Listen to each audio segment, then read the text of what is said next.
This time, let's highlight the ages Paul mentions to show that he is contrasting the present wicked age that is ruled by the demons with the time before the ages, and that he is also contrasting the wisdom of man and of the demons with the wisdom of God, which existed before the ages even began. We'll also strip the passage down to its bare essentials and word it more literally to match the underlying Greek. I do speak of a wisdom, not a wisdom of this age, nor of the rulers of this age. I speak of God's secret wisdom, a mystery that has been hidden before the ages. There is absolutely nothing here to indicate a contemporary time frame. The language is cosmic, eternal, heavenly. Now let's read the critical passage. None of the rulers of this age understood it, for if they had, they would not have crucified the Lord of glory. Let me paraphrase Paul. God's wisdom is not the wisdom of the world, nor of the rulers of the world, the demons, but a mystery hidden from the demons and mankind since the world began. If the demons had known that by killing Jesus, they would usher in God's overall plan of salvation and also put an end to their own reign of terror on earth, they never would have killed him. Where is the Roman government in all of this? Why is Paul contrasting eternal ages instead of his own generation? Paul's language is cosmic. Paul's language is eternal. The language is speaking of aeons, ages, not generations. The language speaks of God's wisdom that was hidden before the ages. Paul cannot possibly have the Roman government in mind here, since the Roman government did not rule over the entire age from Adam to Paul. Paul couldn't have the Roman government in mind here in light of what he wrote about rulers not being a terror to those who do good if they had in fact killed Jesus, an innocent man.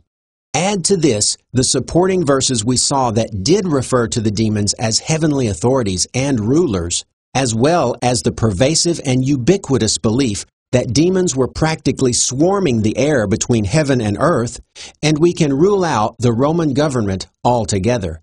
It simply doesn't fit the evidence. The only thing that makes sense is that the rulers of this age must refer to the demons. It took some work, but we've answered the question of who killed Jesus.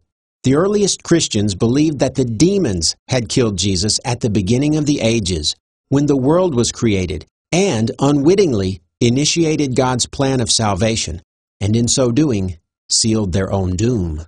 Another piece fits perfectly into place.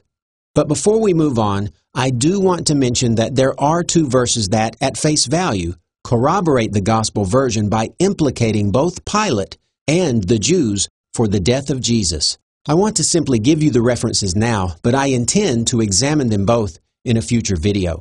I just don't want to spend time on exceptions until I've addressed the main points of the theory. 1 Thessalonians 2:15 through 16. In this passage, Paul blames the Jews for killing Jesus and bringing about the destruction of Jerusalem in 74 CE. 1 Timothy 6:13.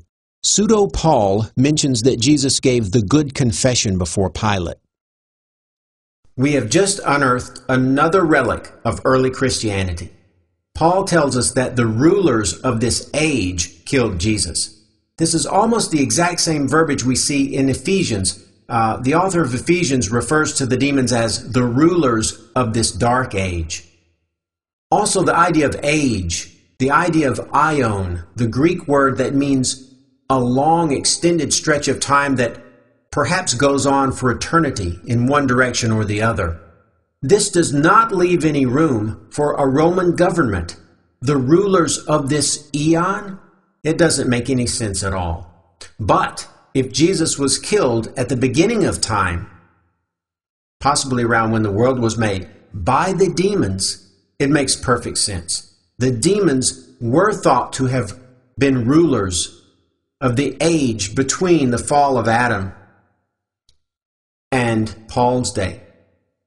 The entire age, the entire aion, the entire eon, the demons were thought to control certain aspects of human life. And it makes perfect sense in light of all the other passages that we've looked at. And so, who killed Jesus? Now we know. It was the demons who killed Jesus. Well, in the upcoming video, we're going to look at another piece of evidence that will actually dovetail into this one and corroborate this one. It's going to be an interesting document we look at that has two Jesuses in it. Two different Jesuses. One that looks a lot like the gospel Jesus, and the other Jesus looks a lot like the mythical Jesus we've been examining. This mythical Jesus descends through the levels of heaven to be killed by the demons who don't recognize him, and God raises him from the dead, and he ascends back through the levels to be with God in the highest level of heaven. And this is an interesting document that we're going to examine. And again, it's going to corroborate this video, this piece of evidence quite nicely. So you don't want to miss it. And I'll see you when we get there.